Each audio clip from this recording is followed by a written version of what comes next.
Hey guys, it's Jenny at JC Cards. I hope you're having an awesome day. I'm excited to be joining Altenew again on their Build-A-Flower hop, and I have a video featuring the new Build-A-Flower. It is the Triumph Tulip, and it's super pretty. I'm going to be showing you one of these cards today, but you can head on over to my blog and see how I made the other two cards as well. This is the card I'm featuring today. It has a little window under which I've stamped one of the flowers and then I've overlaid another just to add a little bit of interest. This technique is perfect for stamp sets that have coordinating dies, which the Build-A-Flower sets, all of those released by Altenew do, and so you could use this technique for any of the Build-A-Flowers that you have in your stash or any stamps that you have with coordinating dies. So here's a quick look at the Build-A-Flower stamp set. You'll see that it has the Altenew inlay card with ideas and a layering guide on how to layer up these stamps. I will say that these stamps were super easy to line up.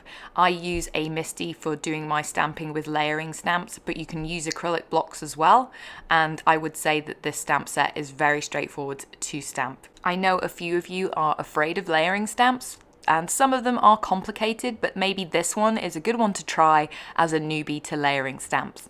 So to start off with, I'm going to create my card base. I have a strip of Neenah Solar White 110-pound cardstock cut to 4 1/4 by 11 and then scored at 5 1/2. And I'm starting off with my card base because we want to cut that window. I'm using one of the coordinating dies. This is for the larger tulip. First off, I've added it onto the front panel only and run it through my die cutting machine.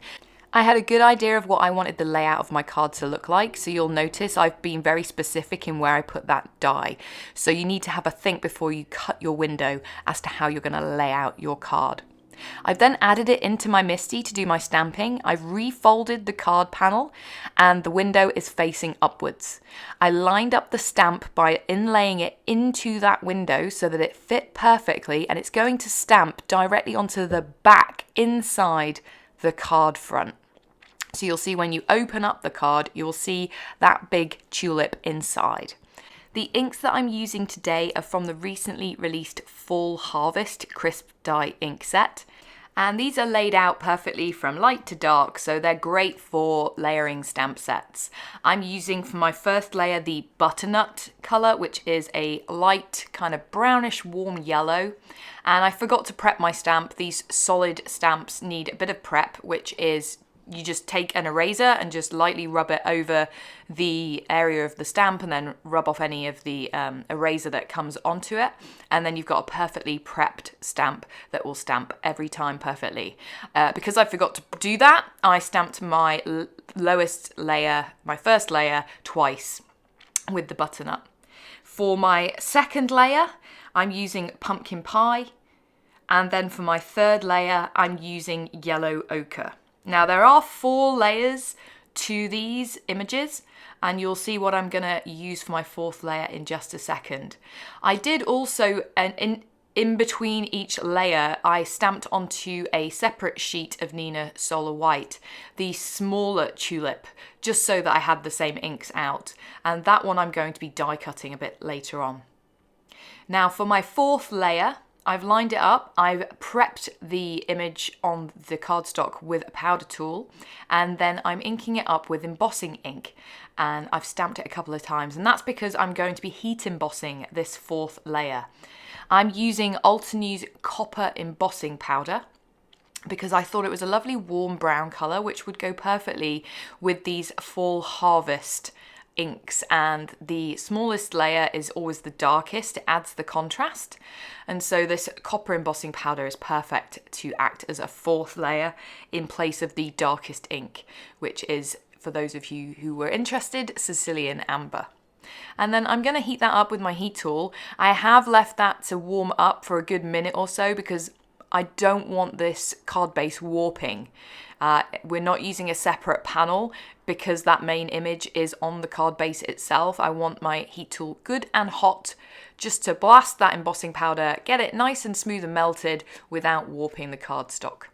All of the supplies I'm using are listed in the description box below and over on my blog. And I'm now going to repeat that embossing layer again on the separately stamped smaller tulip from the stamp set, and heat it up as I did before. You'll notice as well I did use my heat gun on the inks before I used my powder tool, just to make sure they were dry, because even though these are dye inks, embossing powder will still stick to them if they're not completely dry. I'm now using the coordinating die for the smaller tulip. I've trimmed it out and I'm going to run it through my mini blossom die cutting machine. I love this thing. I have it on my desk all the time, so I'm always kind of trimming down cardstock just so I can run it through this one. It's much easier than using a bigger one, and I just left it in just in this video just so you could see how cute it is. It's one of my favorite die cutting machines, and it's so pretty. And here it is, perfectly die cut out. And what I will do off camera is do one more layer, just plain white, of that die and adhere it to the back just to add a little bit more sturdiness. Now I've got that set to one side. I've added my card base back into my MISTI and I've opened it out so that there is no cardstock showing through the window. And I'm going to add some of the leaves from the stamp set onto the card panel on the front to add a bit of interest. So these are all stamps again in the Build a Flower Triumph Tulip, and I'm inking them up with the new Sugarplums crisp dye inks. So first off, I'm using pale mauve, and I stamped that stem directly onto the cardstock in pale mauve.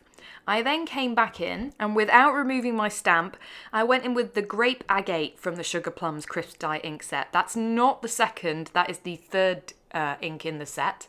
And I just lightly tapped the ink pad around the edges of the leaves. This is going to add a little bit of dimension without adding any additional layers, and I love how this looks. And I'm repeating it again with another stem from the stamp set, just inking it up with the pale mauve, leaving the stamp in place, and then edging it with the grape agate.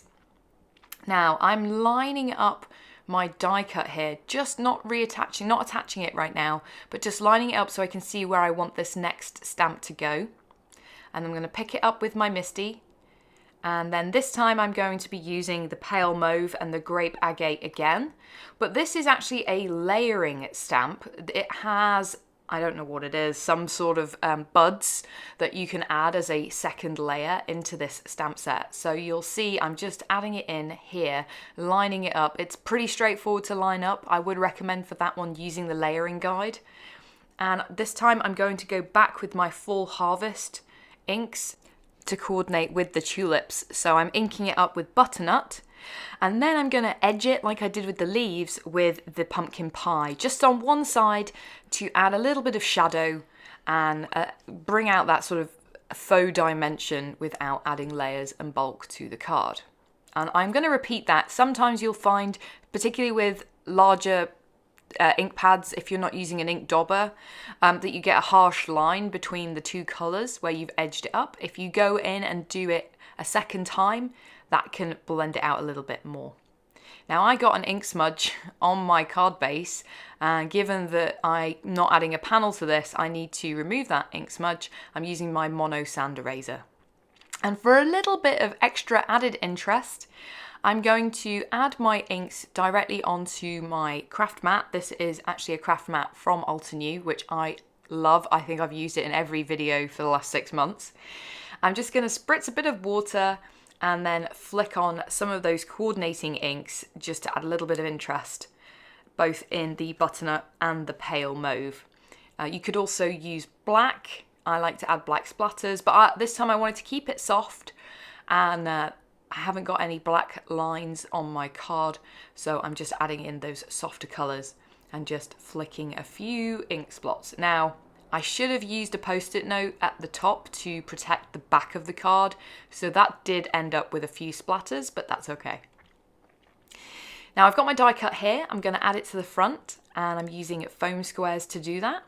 You just need to be a little bit careful. If you have it overlapping the window, which I'm going to have here, you don't want any of those foam squares showing through on the other side.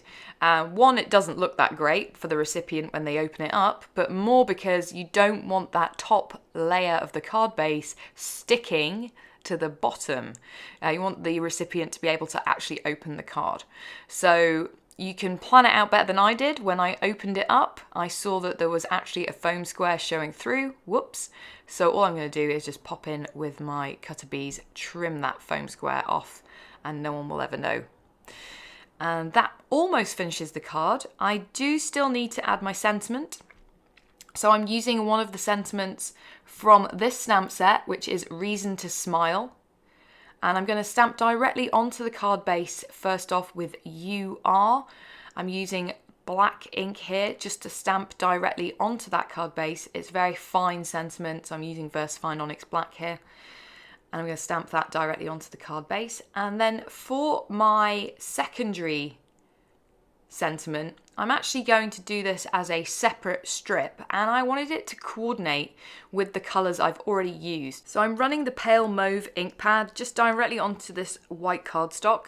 I'm going to dry it with my heat tool, and then I'm going to use one of the other sentiments from that same stamp set and stamp it in black ink over the top. And that way I'm going to end up with a perfectly coordinating sentiment strip. And for a little bit of fun, I'm going to attach that slightly over the window that we cut in the front of our card, so it adds that little bit of dimension. Be sure to only add foam tape to the edges of the strip. And then as a finishing touch, I'm going to add some Nuvo drops, which actually perfectly coordinate with that copper embossing powder. The colour I'm using here is Dirty Bronze, and I'm just going to add those in a few places and leave it to dry, and that finishes my card. I do hope you've enjoyed this video. If you did, I'd love it if you gave me a thumbs up, leave me a comment. I love to hear from you guys. As I mentioned, all of the supplies I've used are included in the description box below, and there's 2 other cards using this stamp set over on my blog. I've linked to my blog post in the description box below as well. This is part of a blog hop as well, so when you check out my blog, you will see all of the stops on the hop celebrating Altenew's release of the Triumph Tulip Builder Flower stamp set. Thanks so much for watching. Be sure to check out these other videos you might like, and have an awesome day. Bye!